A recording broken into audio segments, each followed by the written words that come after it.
Comment ne plus hurler sur son chéri quand on est en désaccord avec lui?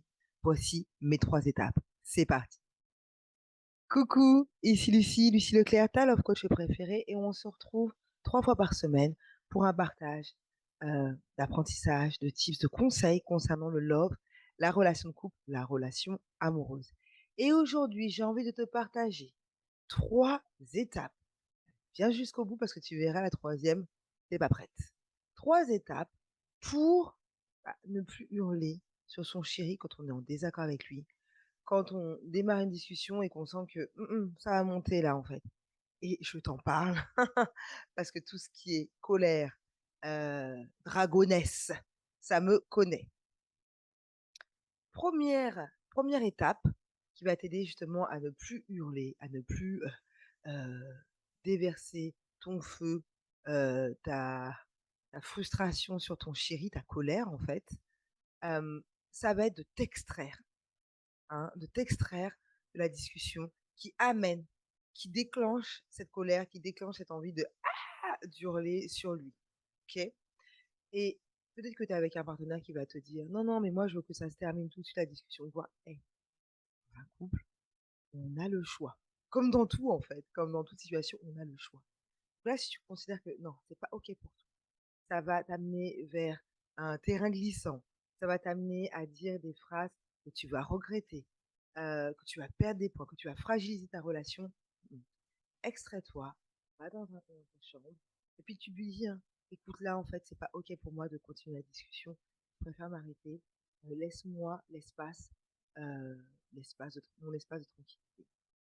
Pièce, tu vas salle de bain, tu fais un bain si tu as une baignoire, cette chance-là. Tu vas, faire, une balade, voilà. Il dit clairement et tu ferme, c'est-à-dire que même s'il insiste, tu répètes la même chose, tu vois? Un peu comme un disque rayé, tu répètes, tu répètes, tu répètes, tu répètes, tu répètes, tu répètes, tu répètes, c'est bon, tu vas te laisser. Donc ça, c'est la première chose. Première chose, c'est vraiment de t'extraire de la dis 2e étape qui va t'aider à ne pas hurler sur ton chéri quand il te sort par les yeux, ça va être de remettre de l'amour dans cette relation, de remettre de l'amour, dans cet échange. Parce que souvent, en fait, on se laisse, voilà, aller, happer. Quand on est dans ce feu-là, on oublie tout ou quoi aux caisses. Moi, tu vois, typiquement, c'est pour ça que j'ai toujours mes bagues, en fait et j'ai touché énormément parce que ça me ça me rapproche, ça me rappelle quel amour que j'ai pour mon mari, pour cet homme-là. Aussi, par moments, quand j'ai envie de dire des choses, j'ai père de mes enfants, je les aime énormément et ils ont la même tête que leur père. Donc voilà. Moi, c'est des choses qui vont me rapprocher, qui vont me rappeler l'amour que, j'ai pour cet homme-là. Peut-être que pour toi, c'est autre chose. Vraiment, qui va te raccrocher à ça. Ça peut être un objet, une phrase, une image. Vraiment, garde ça en tête, de trouver quelque chose qui va te permettre de penser à la personne. OK? Voilà, pour ne pas, j'allais dire tout foutre en l'air, en fait, hein. Je répète, pour ne pas fragiliser ta relation actuelle. Tout ça, envie d'évoluer avec. Bon, si tu regardes la vidéo, c'est que tu as envie, en fait. OK? Ne vois pas la face et voilà mes 3 étapes pour ne pas hurler dessus et je répète, pour ne pas fragiliser cette relation. Parce que ça peut une relation, c'est comme tout, hein, on est stratégique pour tout. La relation aussi, en fait et attention à ne pas la minimiser. Attention à son dans des relations humaines à se dire: «Oui, mais c'est bon, l'autre va comprendre. Oui, mais c'est bon, l'autre va accepter». Évidemment, l'autre n'acceptera plus, d'accord? Je t'en parle en connaissance de cause. Moi, c'est ce qui s'est passé avec mon mari à un certain moment. Il m'a dit: «Stop», en fait, avec mon comportement. Je te parlais dans une vidéo de l'ancienne Lucie très colérique, et au bout d'un moment: «Stop». Je dis: «Mais on va pas pouvoir continuer comme ça. Si toi tu continues sur ce fonctionnement-là, nous 2 c'est terminé, en fait». Et là, j'ai dit: «Stop Lucie, arrête tes conneries». 3e étape et pas des moindres, hein, la 3e. Donc oui, la troisième et dernière étape, ça va être d'être clair sur tes intentions. Je te parlais de stratégie, on est stratégique pour tout. Notre shape, notre carrière professionnelle, quelle qu'elle soit, que tu sois salarié ou entrepreneur, et ben, c'est pareil en fait, la relation de couple. Il va falloir être stratège au bout d'un moment, hein. La stratégie, ça marche aussi pour ça Et clairement, quand on rentre dans une discussion avec son chéri, être au clair sur: «Mais quelles sont mes intentions par rapport à cette discussion que nous allons avoir là? Est-ce que j'ai envie de le convaincre? Est-ce que j'ai envie de juste déverser ce que j'ai à dire et c'est fini? Ou alors est-ce que j'ai envie d'être plutôt dans un échange et j'ai envie d'avancer à ses côtés, j'ai envie d'évoluer à ses côtés?» OK? Donc sois vraiment clair quand tu démarres une discussion avec ton chéri: «OK, quelles sont mes intentions?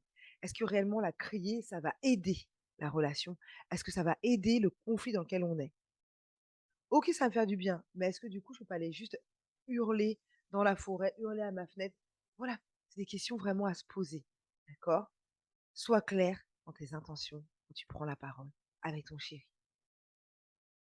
Voilà mes trois étapes. Je t'avais dit la dernière, tu pas prête, hein. On te dit trop: «Oui, voilà, l'homme, il va t'aimer tel que tu es et tout». On est stratégique dans tout, on est stratégique aussi dans sa relation de couple, OK? T'as aimé la vidéo, laisse un j'aime, partage-la à d'autres femmes qui seraient intéressées par le contenu, par ces conseils. Et surtout, bah, si c'est pas déjà fait, abonne-toi. Je te laisse aussi aller voir ma barre de description. Tu verras toutes mes actualités actuelles, mes actualités en cours. Bon, désolée pour cette faute de langage. Et surtout, tu verras l'événement que j'organise à partir de lundi prochain, le 10 octobre, en ligne, en direct. Tu pas disponible, le replay est là, est mis à disposition à l'infini. D'accord? Ce rendez-vous vraiment, il me tient énormément à cœur. C'est un rendez-vous entre femmes puissantes, justement, nous allons te partager nos clés concrètes à appliquer pour développer la valeur et l'amour que tu t'accordes, hem, pour augmenter cette puissance féminine qui est déjà présente et surtout créer tout ce qui est concret, tout ce qui est important pour toi. Voilà. Regarde dans la barre de description, tu verras tous les détails. Sur ce, bah, je te fais des bisous. Ouais, voilà, je suis comme ça. Passe une excellente semaine, prends soin de toi et je te dis à très vite.